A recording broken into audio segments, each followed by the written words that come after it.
আচ্ছা বলেন তো, এই ভ্যাপসা গরমে বাসা থেকে কি আপনাদের বের হতে ভালো লাগে? আমারও একটুও ভালো লাগে না। কিন্তু কি করব বলেন? জীবনের তাগিদে প্রতিনিয়তই বাসা থেকে বের হতে হয়।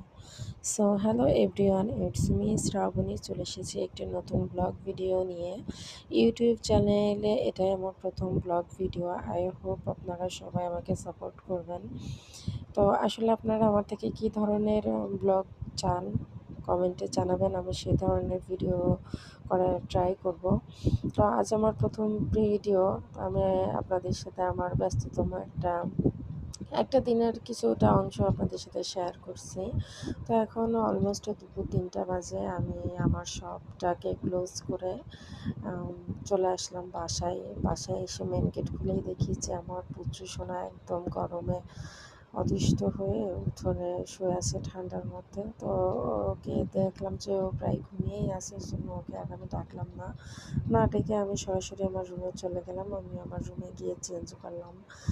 চেঞ্জ করে আমি ওয়াশরুমে চলে এলাম ফ্রেশ হওয়ার জন্য। ফ্রেশ হয়ে আমি দুপুরে খাওয়া-দাওয়া টা সেরে নিলাম। তো আমার ভিডিওটা আপনাদের কাছে কেমন লাগলো অবশ্যই কমেন্টে